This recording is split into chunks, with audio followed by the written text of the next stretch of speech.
But in that environment, I realized my only moat is hard work. I don't have the talent. I'm not Yuvraj Singh. I'm Pujara. That most of the Indian founders you meet, especially first-time founders, young founders, do they get this? That it's a very long game. It's just persistent, going at it. And he developed this culture of running.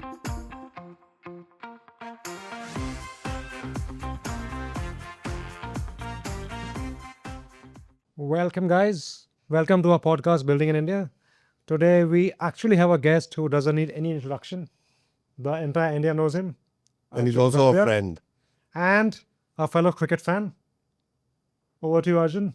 Well, pleasure to be on this podcast. I think it's a long time planning. I have dragged you guys from Bangalore to come to my city because I insisted we record this in my city. Arjun, I think we all don't need an introduction, but just... No, you do. Okay. But anyway, Arjun, just give us what got you into entrepreneurship. What got you from straight-laced private equity guy to becoming a founder? No, before that, tell us something about growing up in Bombay. Like, Yeah, I think growing up in Bombay actually got me into entrepreneurship. So I grew up in this city and I suffered from asthma. 1 in 7 kids in Bombay at that time were suffering from asthma. So I suffered from asthma. I grew up with juvenile bronchitis. I love cricket. I talk about cricket a lot. And when I was 7, my granddad moved me off the cricket field.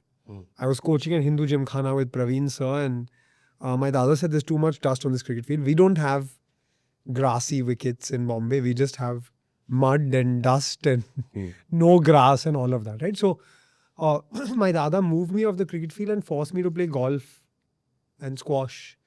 And think about a 7-year-old with a hand-eye coordination problem. At least in a cricket match, you can be one of the fielders and get lost in the crowd. When you're playing golf, it's just you and that golf ball at 7 years old that's not getting hit, right? So I think it sucked for me that I couldn't play cricket and football, or all my friends could. It sucked for me that I couldn't have Coke, Limca, Fanta, Sprite, which, by the way, I'm thankful that I didn't grow up having. And so I have no taste for, and so I don't drink any of that anymore. Look at me, bro. But yeah. And I didn't have ice cream till I was 13 years old because of asthma. And so that asthma actually, and getting rid of that asthma, getting cured of that asthma, starting to play cricket again, becoming captain of my school cricket team, made me believe that this science of Ayurveda, which is in my family and has been for a long period of time, has some value. And that was the seeds of sowing entrepreneurship in me. So did you always feel left behind because you had asthma and you had Think to about, get out think about of a it? kid who is chubby, because I had a lot of... I can't imagine you being chubby. And by the way, maybe I'm making an excuse for myself, but I grew up with a lot of steroids and all of that because of my asthma. So I was chubby and I was quite made fun of a lot. And in the B-rolls, we can show the photo of me from the 8th grade. You're going for a school camp, and then in the assembly where everybody is there, the principal of the school asks, before this camp, I just want to ask, does anyone have any allergies? And I put up my hand and I said, dust. And the principal laughs at me in front of the whole school and says, you're living in the wrong country.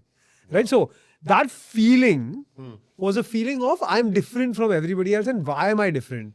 Why am I the guy who at a school camp has to carry my pillow and blanket from home?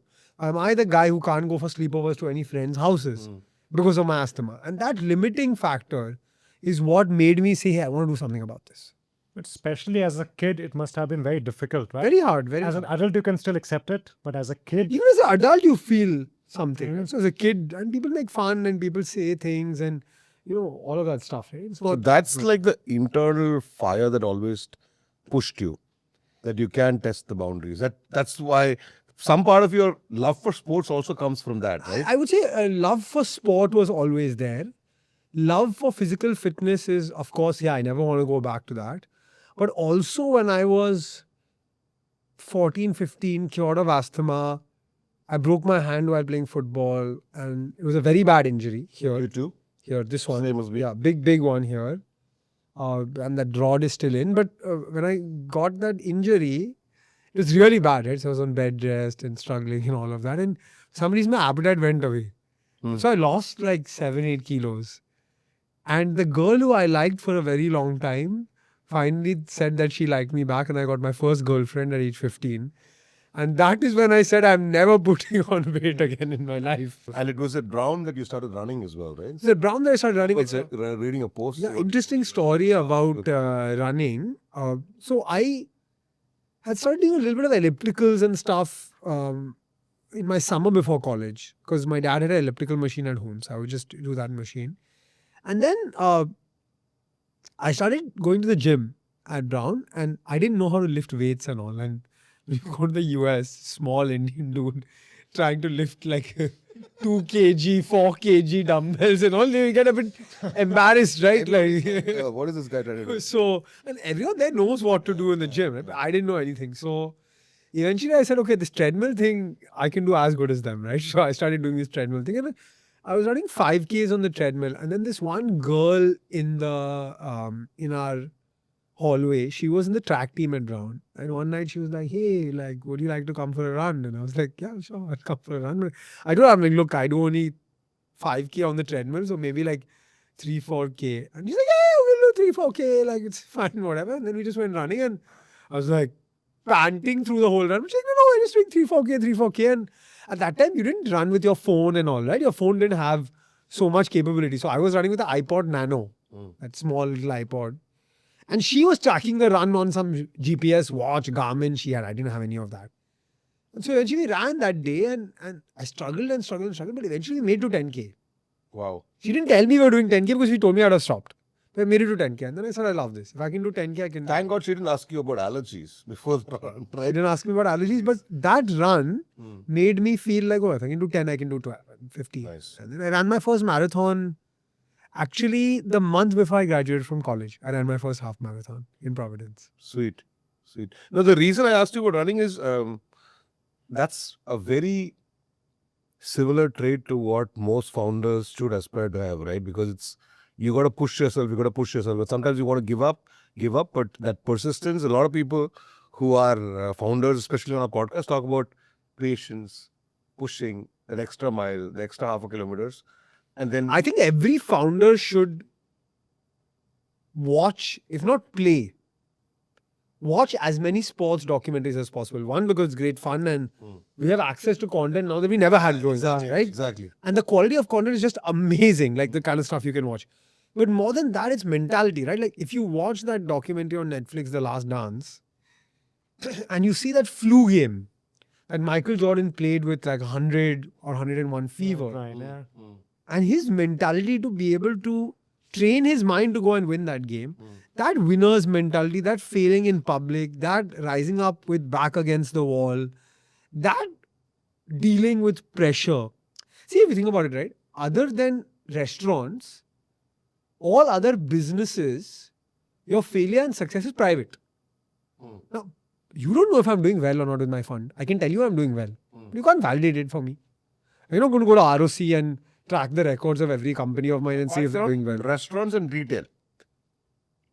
Retail, you can still say, Arjun, to some extent. Apart from, retail, you can still say, oh, it's But if you're at scale, you might not be able to say. Retail, you can say off-peak hours. This is a restaurant. You cannot lie also of off-peak. Everybody knows what peak and off-peak is. You can say seasonal business in retail. In restaurant, it's peak is peak. Friday night, if you're empty, you are done, boss. You're like, it's over, right? So, actually, Viraj Bell of Viva told me this. He was like, the restaurant business is a naked business. Everybody knows whether they're doing well or badly. But do you think Indian founders are good at that trait? Like, are they good at taking pressure? Yeah, I think, I would say Indian or non-Indian. I think anyone can be good at taking pressure and not taking pressure. No, but your experience with talking to so many founders? Yeah, I think that the founders who have true reason to solve a problem. And there are a lot of founders who solve a problem because it's sexy market and there's a lot of money. You need to talk about founders who are passionate and take that problem very personally. Care about the problem. Care about the problem. When the back is against the wall, they don't give up. Because every founder will have a back against the wall moment, right? And it's very naive just because the market is hot to go and enter an industry. It's a very naive thing to do, right? Because the market is hot today, it's not tomorrow, but you're building a company across cycles for 10 years, 15 years. Right. And you can't keep changing businesses. You can't always build something that's hot. Yeah, it's not unless you're very good at raising money. It's very tough. Right. Yeah, because it's interesting you said that, because we had another founder who said exactly the same thing. He said it's persistence. You're building a company for 15 years. So the most important trait is you have to persist. Yeah, like I remember growing up, I wasn't talented. Like I had to study harder than everyone. I had to work harder than everyone at sport. I was playing squash and I'd be playing for 6 years, and a dude would come in 6 months, he'd pick it up and work and get better than me. But in that environment, I realized my only moat is hard work. I don't have the talent. I'm not Yuvraj Singh. I'm Pujara. It's just persistent, going at it. And he developed this culture of running that became part of his life, and everything about building that massive company. Felt is like it was a run. Yeah, it was a run. Marathon. That run never gets over, and he loved doing it every day. And you know, today I feel like in the Instagram generation, the YouTube generation, the podcast generation, where you will cut this conversation to shorts and all of that, people want things much faster than they take, right? Like stuff takes time, right? Like everyone talks about, oh, minimalist, what an amazing story. It's an amazing story. And it's amazing that they reached 100 crore ARR in less than a year. But what people don't know, and what Mohit talks about as well, is there was 2.5 years of a failed previous personalized shampoo venture called Freewill that led them to figure out what minimalist was. So nothing is an overnight success. Nothing in this world is an overnight success. Yeah, I agree, Arjun, because I remember the Pokemon Go guy got acquired by Nintendo, and then Pokemon got released, and then it took the Nintendo market cap up by so many millions of dollars. And everybody said, hey, you're an overnight success. He said, well, overnight success takes 20 years. That's exactly what he said, right? There's no overnight. Sometimes you don't look behind or under the hood to really understand the endurance, persistence, hard work. And what that person has gone through to get there. Yeah. It's very personal. I mean, today publicly everybody talks about NVIDIA, and he talks about the same thing. There's a lot of pain. There's a lot of tribulation. A lot of people don't look at it because it's a personal journey that is not seen in front. And that's one of the hard things that entrepreneurs have to do, right? Because there is a little bit lack of empathy from the outside, because nobody really knows the journey that you're going through. And it's lonely at the top. It is very, very lonely. But most of the Indian founders you meet, especially first-time founders, young founders, do they get this? That it's a very long game. They have to. The ones that don't get it will eventually be found out. And some Do you get tell them this? Like when you meet them first time, like, hey, like whatever you're building? I do say something. By the way, I don't blame a first-time founder to get caught up in this madness of valuation and get caught up in all this, because like it seems cool and that's what you read about. Yeah. That's what media talks about. But what I do tell founders is your last valuation multiplied by your stake is not your net worth. It's illiquid. Yeah. Today the valuation may be 100, tomorrow it may be 50. Yeah. It's not a listed, tradable, liquid stock. Right. You can't sell it. And market forces can work against you tomorrow. Market forces can move anyway, right? Like that latest example is Ecom Express, right? Which was owned by Warburg Pincus. Eventually it got sold at some To delivery, right? to delivery at some 1/5 of the last valuation. Right, right. 1/5. It was, people were celebrating a 1,700 crore cash acquisition, Yeah. but the last valuation was billion. $7. Yeah, right. We've seen a lot of those stories in the last 12, 14 months, right? So, which is very interesting, because people sometimes always calculate, hey, I've got X percentage of X valued company. Correct. That means that my net worth is so much, but But hey, just paper money. hey, it's illiquid, and it is very contextually relevant at It this can particular move, time. And it can move. It can move. It is contextually relevant. And by the so can a listed stock. It can hit lower circuit if there's a macro event, right? Yeah. Right, right. So what did you decide to do after Brown, and what got you to that decision? Yeah, why did you come back to India? Like what was going through your head? Actually, for me, there was not even a conversation about staying in the US. It was a very left field decision again at that time, because I'm thinking about 2013, scam after scam, exchange rate at its worst, global confidence towards India is at its lowest. But I just knew that if I want to build my life in India long term, and if I do want to do that, and you guys know that, like, life, business, structure, jugaad, environment, hustle. And business in India is business in India. Yeah. And nothing of that email reading, text message, conversation, it will reach on time. If you mean 9 a.m., you mean 9 a.m. from the US would be relevant here. And so what's the point of going 4 years undergrad in the US, then doing 3 years work there, then 2 years MBA and coming back 10 years later as an NRI? Hmm. Like, because Pushkar is so used to the island life, he struggles when he sees the metro construction in Mano. I'm kidding. But like, Pushkar is so used to the tearful life or the island. He chooses which one he prefers contextually. Island life. So no, but when you went to US like for your undergrad, you always knew you would come back. I always knew I would come back. And I think my time there cemented that decision even further. Because I loved it. Okay, so best What was the best part of studying at Cornell? Brown. Brown. That was a trick question. Right? I didn't forget my university. He still asked you a trick question, Arjun. Yeah, you're smart. So I think the best part about my time in college was the exposure. Look, I spent time with people from all over the world. But coming back to your journey, so you and Brown, not Cornell, you decide to come back. At that time, what was going through your head that you want to come back and take over your granddad's business, or you thought, Oh, you thought for a while. I got a job in private equity. I worked at L. Carrington in Bombay? in Bombay. I was an intern and then I got a full-time job. But I got a good scan of the consumer landscape in India, of what was happening in the consumption story. I met 150 entrepreneurs doing more than 100 crores across cars, bikes, fashion, retail, apparel, wine, spirits, watches, jewelry, Hospitality. hospitality, across all spaces. All spaces, So right? how was D2C market in India then? There was no D2C then. Hmm. There was e-commerce through marketplaces. Okay. And I got to spend time on exploring investment opportunities in marketplaces like Myntra, Jabong, Pepperfry, Bluestone, Zivame, all these companies. And so that was the first wave. First was Amazon, Flipkart. Then was the specific, industry-specific, go to get What is Wow. it? Then started the D2C wave in 2016-17 with us. Us, Mamad, Momsco, Boat, M-Caffeine. We were the first Vadam, the first set of D2C brands in India. So, Arjun, when you were looking at the space in India, a lot of the consolidation in the e-commerce space had already happened by then, right? Because I remember 2010, 2011, there were like 3,000, 4,000 portals in India. And then the consolidation got Shut. across. They just shut. They just shut, They right? got consolidated. They got Just shut shut. because they were too early. The real e-commerce market in India started pretty much when I moved back to India. 13, 14 is when 13, 14. truly e-commerce became like a thing. Because remember, I keep telling people it's when India won the World Cup because people went and bought the jerseys. 11. Yeah, 2011 before. Yeah, because I That remember was- e-commerce, we would only order books online. Like that wasn't Books, really it was e-commerce. books, then CDs. went to electronics, then it went to fashion. Yeah. And then the floodgates opened. Yeah.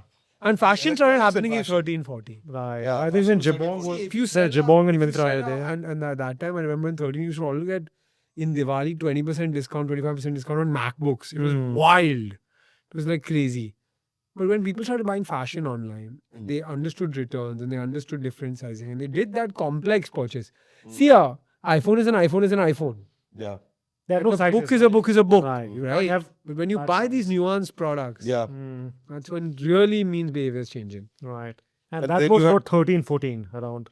And then when did you go back to your legacy business, granddad's business? What went through your head? My dada passed. Then when he passed, I remember I made him a promise to do something. Then I quit my job at 25 and I said, I'm going to do this. Hmm.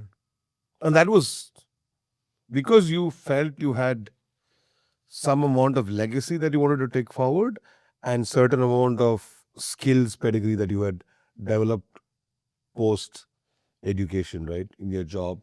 I think it was more taking forward legacy. I didn't have any skills. I didn't think I had any No, skills. but you worked in private equity, you understood the consumer space. I would argue otherwise, other than being able to do Excel sheets and connect with people, there are very few skills I could take from privite equity into the entrepreneurship world, honestly. Especially in very early stages. very When you're mostly You crunching should it be up. talking to the ex-banker.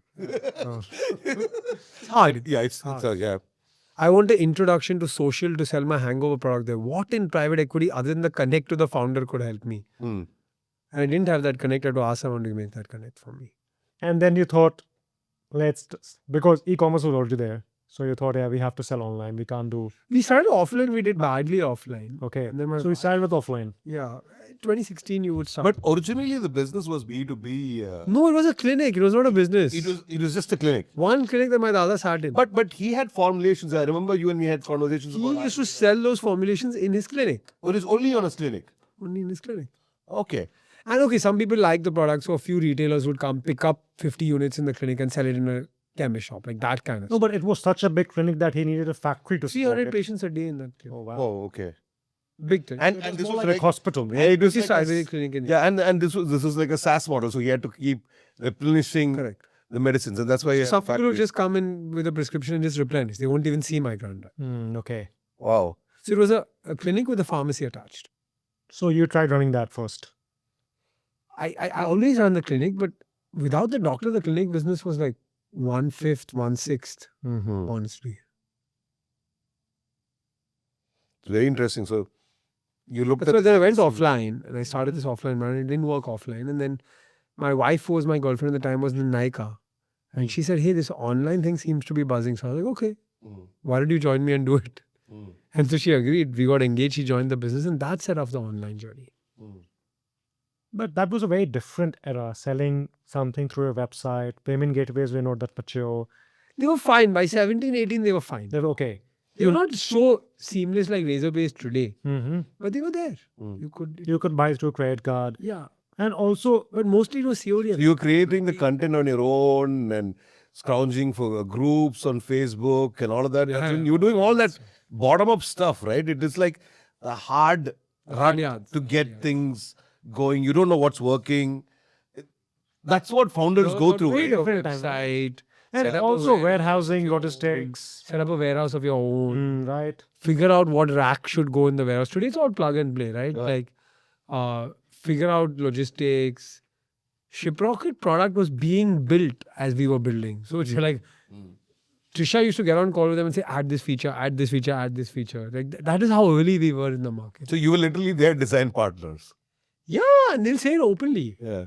I think us and Mama Earth were their design partners, and we got no equity or credit for that. And they became a unicorn, and I didn't have an early share in the company. I should have invested at that time, but I didn't. But yeah, a lot of the product was built on Trisha's feedback. Nice. And it must have felt very gratifying, right? Because I mean, like I was telling you about my friend Shan, when people try selling online, 95% of the people fail, maybe 99% of the people fail. But that first sale, the 10th sale, the 100th sale, and that compounding that Start a happens. cake every $100. Yeah, it's an adrenaline rush. So And I've seen there was a lot of it took a long time, and then Yeah. at some point it became 300, 400, and then that inflection, right? So like at one point every week we were cutting a cake, Yeah. like 1,000, 1,100. So for you, when was that inflection point that Sandeep talks about? When we 50 realized, orders a day on our website. When we got to 50 orders a day on our website, we became interesting for investors. And then by and that was after how many years running the business? 2.5 years, 2.5 years. maybe 3 years almost. Then we raised our first round of 15 crores when we were doing 100 orders a day. So 50 orders a day, explain this to me, Arjun. 50 orders a day means that 30,000 bucks, 30, 35. yeah, but 50 orders, but each order has a certain amount of LTV, right? Yeah, because it's repeat, right? That's the advantage of being in that business, Correct. right? So essentially, So it's it's a 69 months. it's a compounding. So the advantage of the, I mean, because I've got family which is in Ayurveda and all that. So the advantage of the business is there's an LTV and there's a positive referral loop that happens as well. Correct. So your CAC goes down over a period of time, Correct. quite drastically. Yeah, and I think the CAC for repeat orders is of course low, but I think it was still convincing customers to buy Ayurveda from a website or a brand. It was hard. But yeah, think about the time was 17, 18. Like, today we buy anything from say Insta ad, you buy it. That time you think 100 times before buying it. So 20% of the orders were COD. Managed So Arjun, that's very, very important. So how did you create that trust with that website? I mean, what was the things back then? And I think the reason I'm asking this question is today I think founders need to differentiate because there's so many people in the same niche and same category.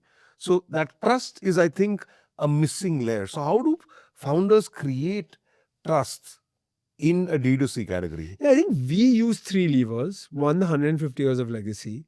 Two, the first 1,000 customers and their testimonials. And 3, a lot of validation for this is FDA approved, this is made in this kind of factory, it's made under these guidelines, it's this transparency on ingredients, etc. All of that. And these 3 levers help us establish trust. But every brand has to find these levers for themselves. Because at the end of the day, you're telling a consumer who has been used to buying a legacy brand to switch to you. And that's not an easy switch to make. And in this category, it's a very, very, very Anything ingestion. It's a fragmented space as well, right? Because still like cream and ice wash and all, you'll still try something. Yeah, Right, sure. right. But anything you put in your body, Yeah. you will think 10 times. Think about it, right? In an e-commerce business, once you know what to do with the money, Yeah. you get the money the right time, you just change gears, right? You go from second gear to third gear. So basically, you allocate the capital in the right areas, right? Which is people and sales, marketing, and then supply chain. Correct.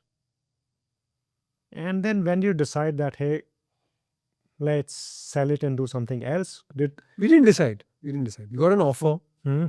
at the height of the business scale, peak of COVID, etc. All of that. The offer seemed fair, and I didn't believe what I see today, which is brands could do multiple 100 crores online. I didn't know that was possible. You thought you had sort of hit a plateau. Yeah, and so I think those 2 reasons. So do you regret selling so early? No, because what people don't see is that we were the only game in town at that time. Today, you on Amazon, there are 50, 100 Yeah, Ayurveda online. so many. Right? So I think competition is also, it's not, there are many more customers and much more propensity to buy online today, but there's also much more competition. So it's actually very interesting you brought that point, and thanks for asking this question. Because one of the podcasts that I was listening to was, Do you listen to any other podcast in this? yeah, a couple more. but I think there was an equity investor, a very famous Indian equity investor, who was talking about timing the exit. When you get into an asset, everybody's well tuned into when to get into the asset. But getting out of the asset, you got to really, really figure out timing. So timing really did work well for you, right, Arjun? It's very difficult. I think it worked well, but you can't time timing. You can't time timing. You can't time timing. It worked out well for us. Hmm. We launched at the right time, we exited at the right time, etc. Or hindsight seems 2020. You can't time timing. And so with the exit, I say that it has to feel right for you. Hmm. Regardless of what it feels right for the market, what it feels right for, it has to feel right for you. And as long as it feels right for you, that's the right time. But for you, what do you think that was one thing that really worked for you as a company? I think we were able to establish scale on our own website in a market where everybody was doing marketplaces. And if you see the repeat propensity of Ayurveda, you can see that having it on your own website allows you to re-engage the customer multiple A lot, times. yeah. On a marketplace, you don't get the data. Yeah. So when you started selling online, you always thought that we would sell on our website, not on marketplace. That We was chose that because we wanted to control the customer journey. Because if I sell someone 1 month of medicine on Amazon and they don't buy again, Ayurveda has no impact. They hate my brand, they leave me once. Yeah, because you need to. Yeah, I've done the same, where I used to take medicines for my varicose veins, and you need to take it for 3, 6, 8, 9 months, right, to see the effect. So there's no. So the customer will not vouch for you, Pushkar, if you just take it for 1, 2 months and you don't see an effect, because it's again slow compounding, right? Correct. Yeah. So what did you feel like after you had the exit? Light, relaxed. You chilled. I chilled for 3 months and I got bored of chilling. Mm. And we were just chilling and thinking we'd do a Euro trip and discover ourselves and all that stuff. But we couldn't do that Euro trip. And then I started just giving time to founders for free on my calendar. Mm. And that led to me engaging with founders. I had some money. I started investing, angel investing. And then eventually I started enjoying the investing and the teaching. I started teaching a D2C cohort. And all of those, I started enjoying those things. And then that led to me deciding I wanted to be an enabler to India's D2C revolution. Yeah. And just doing it with my own capital meant doing it in a smaller way, and a structured way would be through a fund. And that led to the creation of eventually V3 partnering, which was Investing It's Cell. very interesting. That was the time when me and Arjun met in the first case. It was sometime in 2022 when we were at an event and whatever. And Arjun was like very approachable. And I was like, hey, dude, you should come to Kerala. And I was like, yeah, dude, I'm coming to Kerala for this coaching event. It's like 22 or early 23. 23, I Yeah, think. but he's always very affable. He's always very likable and he likes to solve problems for people. That's what I mean. My opinion is that people gravitate towards people who actually help them think through their options. And you've been very genuine in your journey, even post the Yeah, I exit. think that's the kind of person I am, right? That's- Like, yeah. like someone told me yesterday, I really like your content on Instagram. It seems like you're doing really well and you're speaking in a very approachable way. And I was like, no, I'm just being myself. What are 2-3 things you look into the founders whenever you? I know, like you meet them multiple times, But I've and we had this conversation before. Like, I think there's two things I look for. Hmm. One is a right to win. Mm. What makes you the right person to launch that business? Hmm. And two, a deep passion for the problem that makes that person stick through the tough times. It's very easy to give up on something, Mm. right? Because there's so many options in this world that we live in today. In our world that we were growing up in, there weren't so many options. Today's world has a lot of options, right? And so I think these two characteristics of a person is what I look for. so how do you evaluate that in a conversation? I know you do multiple conversations, but You're able to sense why the person is doing what they're doing. You're able to sense whether they've seen difficulty, what they react to with difficulty, whether they are honest and real about the problems and the struggles and the journey ahead of them. All of these things are crucial.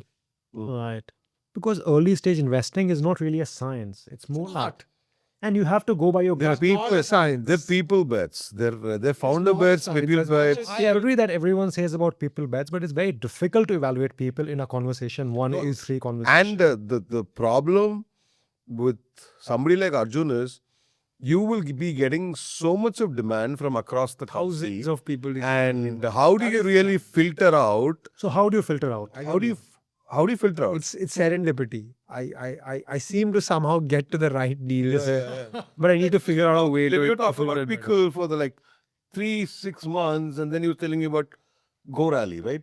And you're about sports communities in Bangalore, etc., etc. Everybody's playing the game. US, it's happening, and then he just seems to know the trends a lot earlier, and then he kind of And also, dive. there is one about random meeting just people, and the other is thesis-based investing. So if you see, I write on LinkedIn, on Instagram a lot about where I want to invest. I want to invest in a mass premium fragrance between 2,000 to 5,000 rupees. I want to invest in a handbags company doing bags at 3,000 to 8,000 rupees. Because these are where I see the gaps, right? I want to invest in a decathlon, an Indian version of decathlon, the next bold fit, for example. Because I think that India is going through something with sports. So we Sure. also look for some companies sometimes. Like we saw ice cream move to QCOM, and we saw healthy behavior happen. Yeah, so And the hybrid or the merger of that is Go Zero, Go Zero, yeah. right? Local zero sugar ice cream using Quaco. Right, right. And that's why we've seen the growth. It's like how Netflix said that we want Kevin Spacey in a political show to do with the White House. That was the creation of House of Cards. So they create the thesis and then build on that. Yeah, so it's very interesting. So you have thesis which is there, and then you look at a pool of founders, and then you look at whether they're in for the long haul and they're adaptable enough to really go for the kill. Correct. But do we have that level of maturity in investors in the country to push consumer brands in their own path, unlike a very VC typical sort of model? No, that maturity is there. Look, consumer VCs invest differently from tech VCs. I'll be upfront and honest about my math, right? I don't work in power law. I don't want one company to give me 100x and then one company to give me 10x and the rest to all fail. No.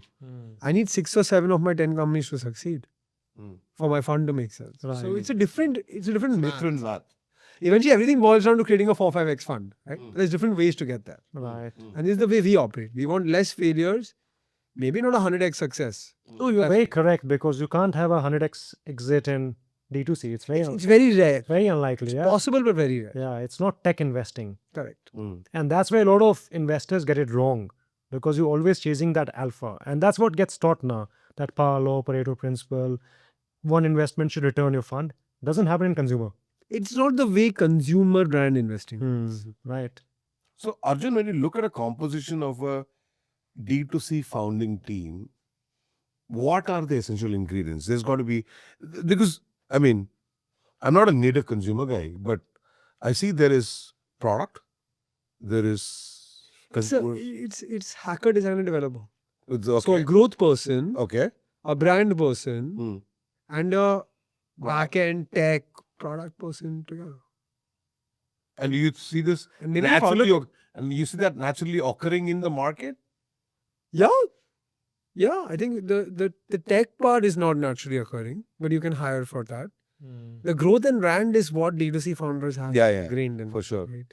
At least brand. Yeah, and if they don't have growth, they'll never build a business. So basically, you're saying that pluck a guy out of HUL, pluck a guy out of No, I'm not saying that. I'm not saying that at all. I'm not saying that at all. It could be like native. I didn't work in HUL, but I'm a decent brand guy. That's okay. Mm. My wife never worked in Schlumberger, but she was a good ops person. Mm. So yeah, I think the innate characteristics have to be. I think any founder who starts a D2C brand is a brand guy. Brand comes naturally to them. That's why they're doing brand and business. product, and I think growth Yeah. is what they need. Exactly. Yeah, brand and product is actually Why they fail is because they're not good at growing. Yeah, and growth is what they need to figure out. So, what are the categories that you feel that we are at an inflection point?